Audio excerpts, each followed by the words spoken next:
Welcome to another episode of The Calling. Thank you for watching. I am Jay Rye, and this is my friend Vick One, the world famous DJ Vick One. Wow, thank you. I appreciate it. I'm so excited that you're joining. This is exciting.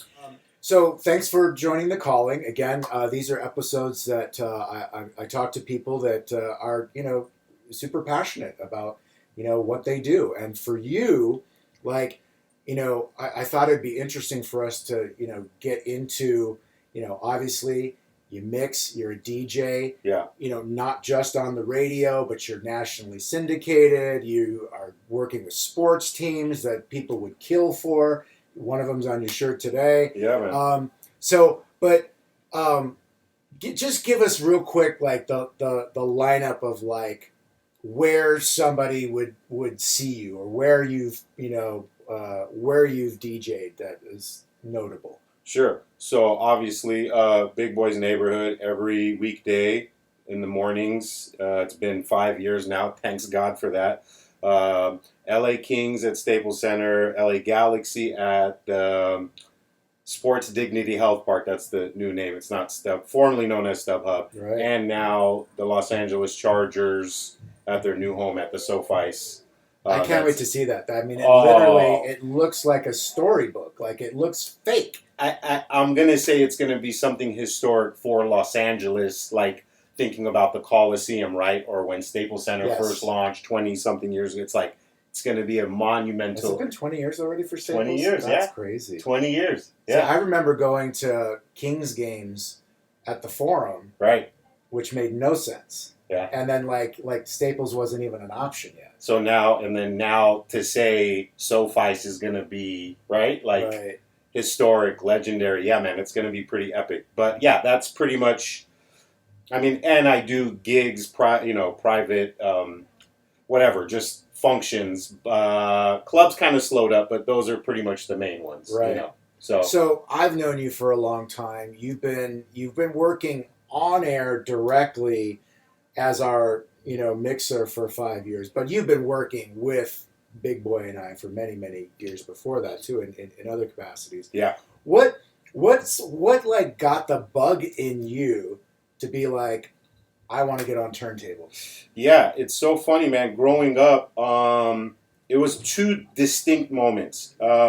One, funny enough, it was like an Armenian function where I saw like the first like DJ, right? That I was like, wow, he's really controlling this Armenian crowd here, right? What did that sound like? It sounded like a bunch of tambourines and guitars with a lot of yelling that I just found. And man, this was, I was like a little kid. Yeah. That was the first, like, I literally gravitated and just stood by the guy.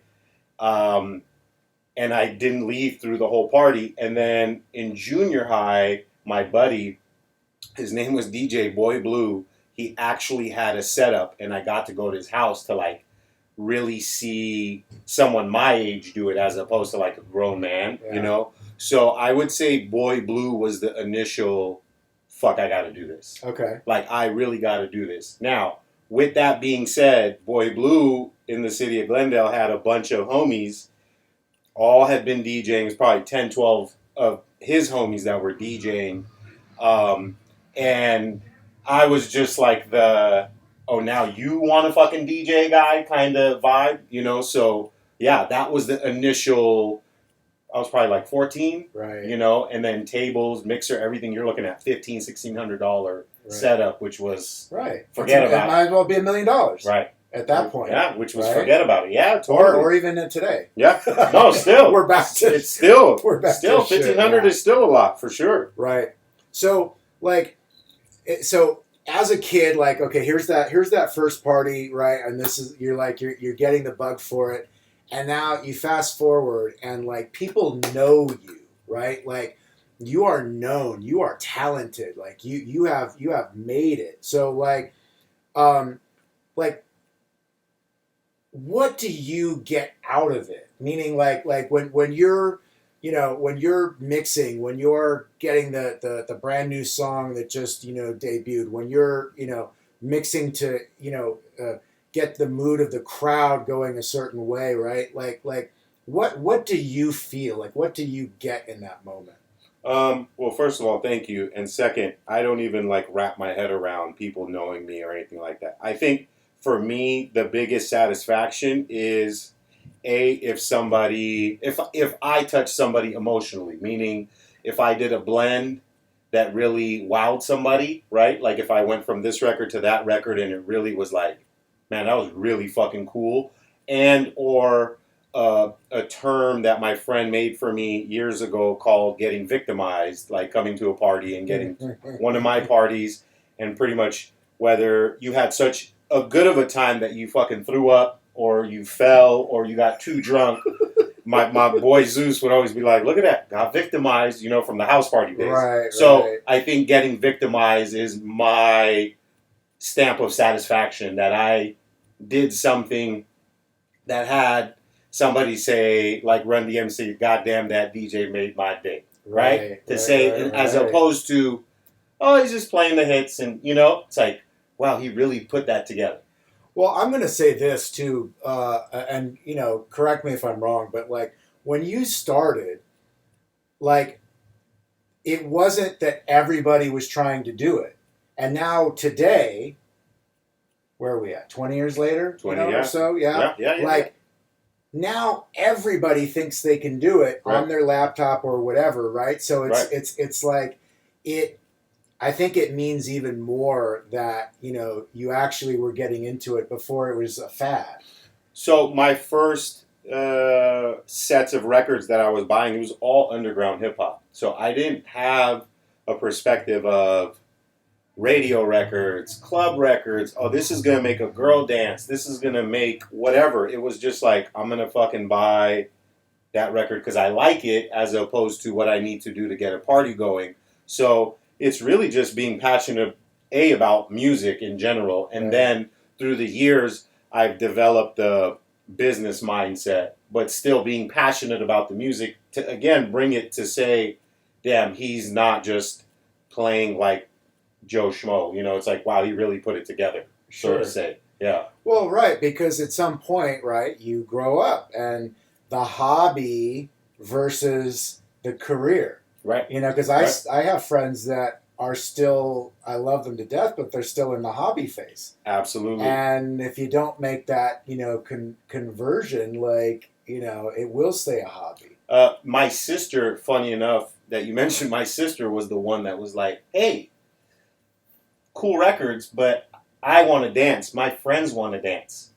Play some shit that girls can dance to. Right. And she's the one that instilled that, hey, cool, this is the underground, lyrical, all that, but what about all the females that want to dance? Right. What about them? What about all the party goers? And my head wasn't even in that space. I just wanted to do hip-hop. Mm-hmm. So that opened it up, which was early on enough. But, I've just been an underground jazz, reggae head pretty much my whole life. That's my foundation. Yeah. And then it's turned into everything mainstream, So now, 20 years later, it's like everything is mainstream, pop, biggest records in the country, biggest pop, whatever, right? And then in my own time, I'm like literally just listening to the calmest music you can ever imagine, just as a reflection of what I truly am, you know, as opposed to a business hat. But yeah, man, it's my sister. My sister was like, get the girls dancing, asshole. What are you doing?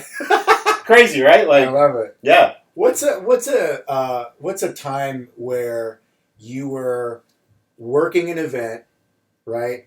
And you just have you ever had like a oh shit moment of like, what am I doing here? Or like what if they find out that I don't belong here? I mean, you're hired or you belong there, of course. Yeah. But like just sort of the oh shit.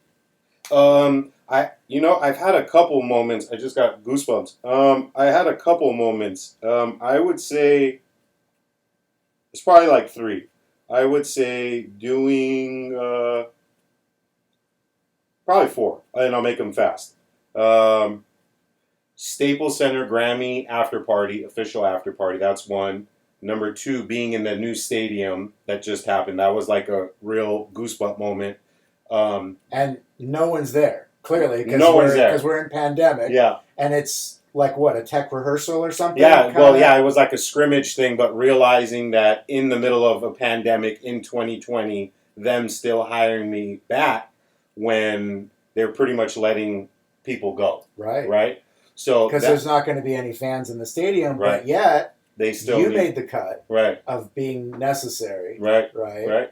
And it's a short list because you've got the teams that got to take care of the players. Yeah, But there's no concession people. Yeah. There's no Yeah. merchandise, right? Yeah. So I mean, it's like, yeah, Totally. it's a short list. and honestly, doing the morning show with you guys, because growing up, it was loving Big, loving the show, right? But as a goal, my only goal in radio was just to do weekends. Right. That was it. Like Right. if I can get on once, I'll be happy, right? Yeah, So yeah. the fact that, years, whatever, things changed, everything, and then the first day of being up here, not filling in, right? Like as a fit, like really being here, like that was definitely a defining moment of like, fuck. All it was just let me do 2 a.m. on a Saturday one day. Yeah. That was it, right? Do you still have that picture from when you first came to the station and met Big? Yes, yeah, I do. You Yeah. have it? Okay. Yeah. Here, we'll put it up. Yeah.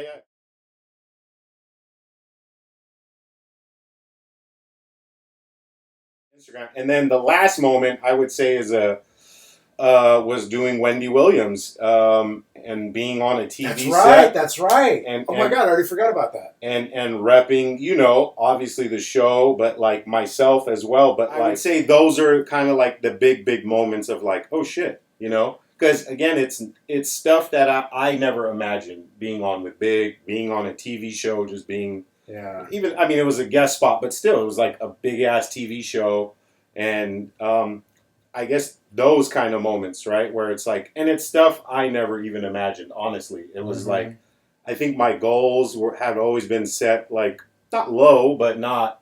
I'm gonna DJ for Big Boy one day. It's like no, I never shit adjusts. Yeah, because it's for me, and maybe you're feeling the same way there too. Like, I don't know. Sometimes we don't know how big to think. Right. In the beginning. Right. Because if you're at ground zero, you like I couldn't have imagined where I'm at. Right. Precisely. Right. But I knew that I to some capacity had a feeling that I knew what to do. So I had the instincts, but I couldn't have, gauged like how far it was going to go. And on top of from my junior high school era of everyone DJing, everybody quit, right? Like no one DJs anymore. And I wouldn't even say it was my circle of friends. It was just people I went to school with that DJ, but none of them stuck with it, right? And then from even coming up from the street team all the way now, like people who are still, people still DJ, but on the radio or big, a lot of those guys aren't doing levels of that. So again, like it's nothing. I just never saw this, right? Yeah. It just was like, man, if it happens, that'd be cool. But it was never like, I'm gonna fuck everybody over to get there. It was like, right. But it's interesting that you mentioned that too. Even just the specific of saying mixing on the radio.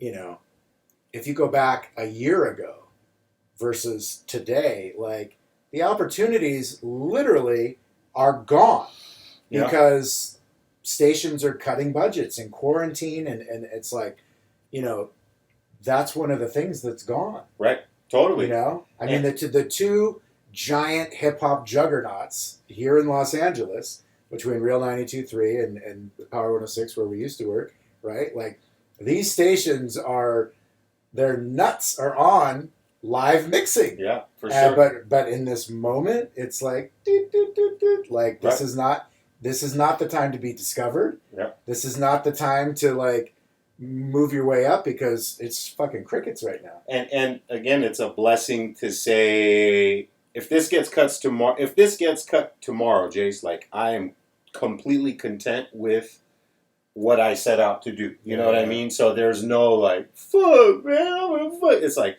no, man, this is way beyond what I set out to do from buying my first 2 records. Yeah. So to say a goal is accomplished, yes, and then some, So yeah, no, and it's so funny because I still have DJs right now trying to get on air, and I Of keep telling course. them like, dude, it's not. I promise you, I'm not hating on you. It's just not going to happen. Like it's the last of the last. Like this Yeah. is it. And if they do even hire a DJ or what, it's like you got to have that experience. It's no new booties coming in trying to. I really feel, I mean, my kids are teenagers and just this whole generation that's like coming in right now.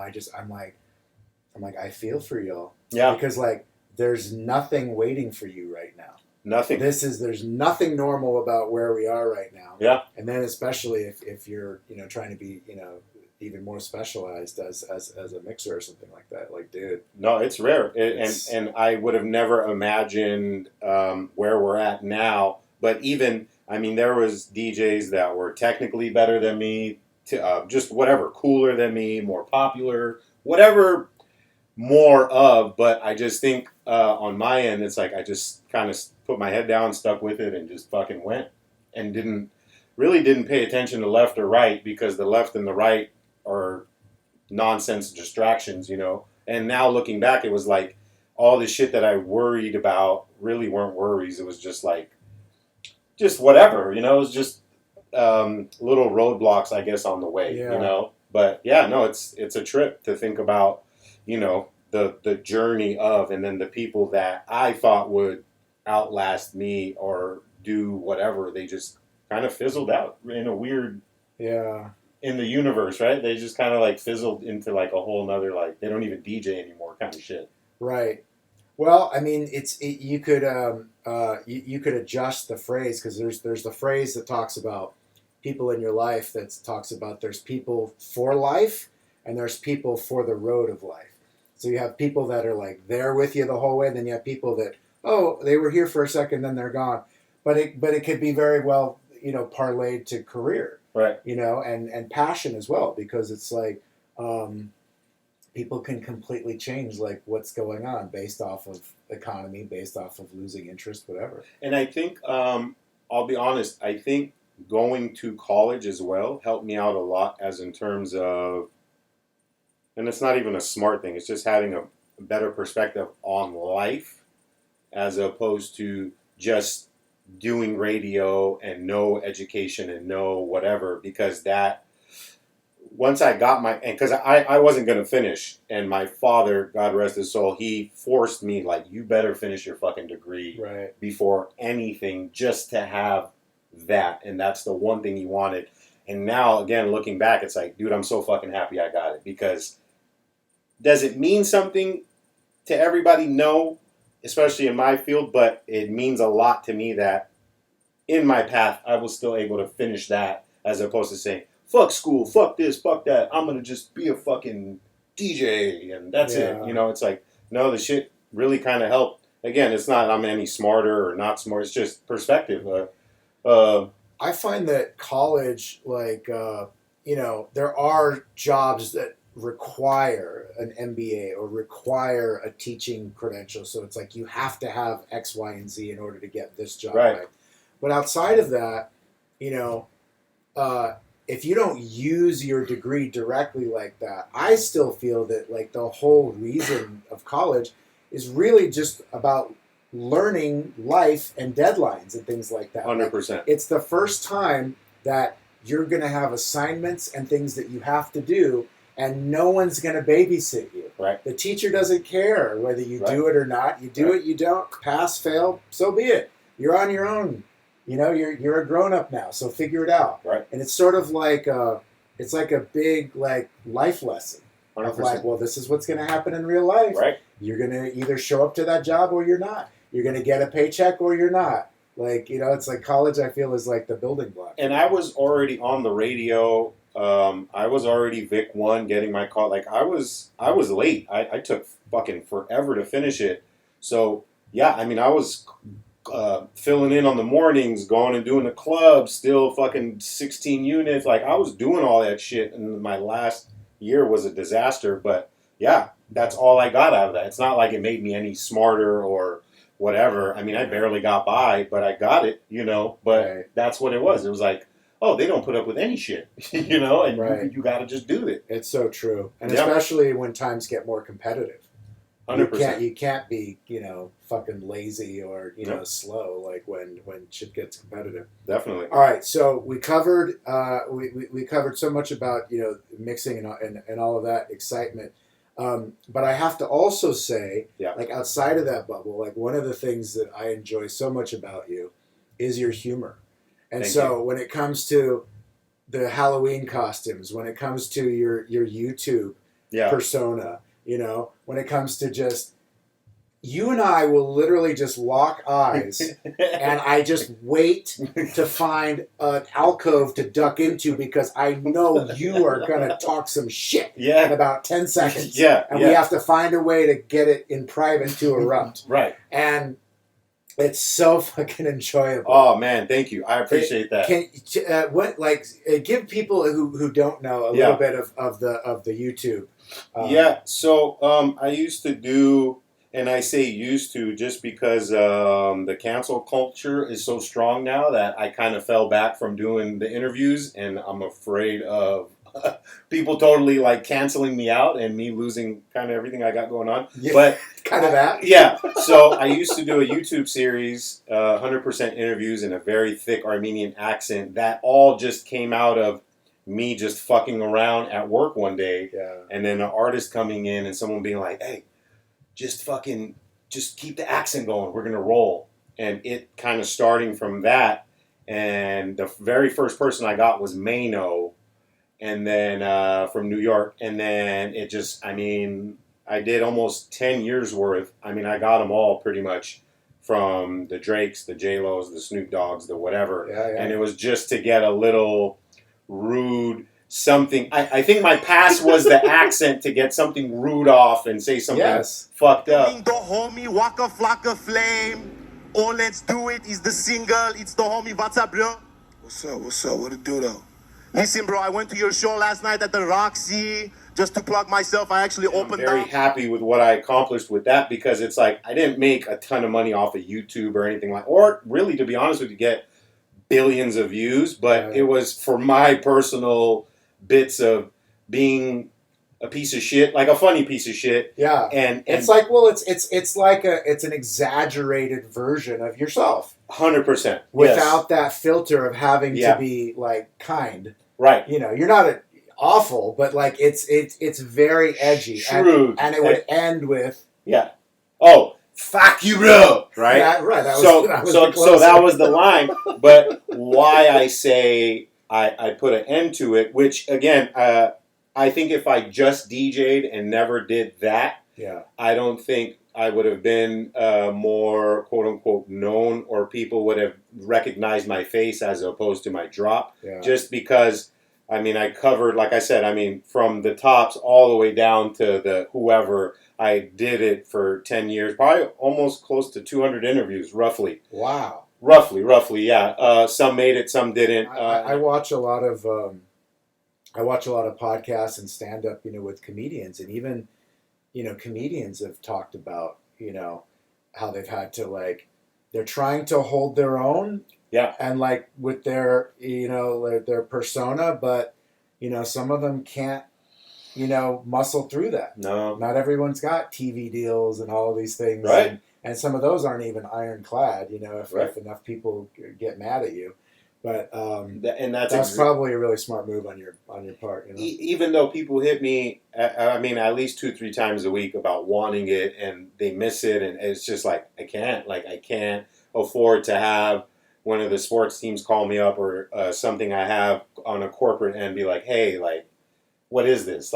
And people not knowing what it is and then trying to explain the joke, and it's like, wait, what? Right. Well, that's what they say. When you're explaining, you're already losing. It's true. No, next time you get into a discussion with your wife, if you're explaining, you're already losing. That's it. No, but that's how I felt. That's exactly how I was like, I can't. Right.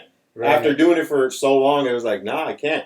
And like I said, I got way more exposure off of doing those than, I was getting booked to go to Canada. I did an East Coast run. It was a lot of the Armenian communities booking me out to do Armenian functions, But yeah, it was because of that, not just, oh, he's just a DJ from LA, you know? Yeah. So, yeah, unfortunately, I kind of was like, nah, I can't. Like, it wasn't feeling right, you know? Yeah. And I didn't want to be the, what would they say, like, culture vulture, whatever, just like that guy. I was like, wait, people aren't getting this shit. Okay. Right.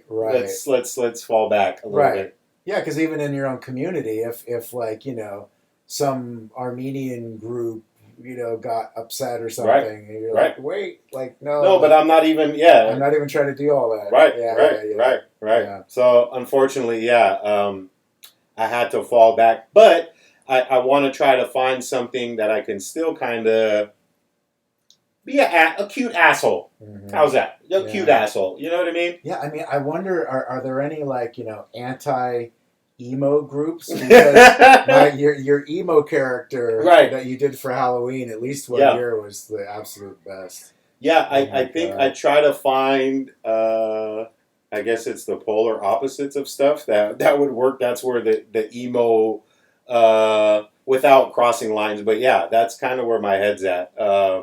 I always just try to find the niche things that you wouldn't be thinking about, I guess, right? As opposed to the obvious. And now you just add, you know, to the end of that sentence, ones that you aren't thinking about and aren't going to get all worked up. Exactly. And that's a short list. Very short list. Vic, tell everybody where they can find you. Man, at Vick1. VICKONE. That's it. I cleverly hit it there. Yeah. He's the truth. Nah, thank you, Jay, man. Right? I appreciate it. I appreciate it. No, this was awesome. Thank you, everybody, for watching another episode of The Calling. See you next time.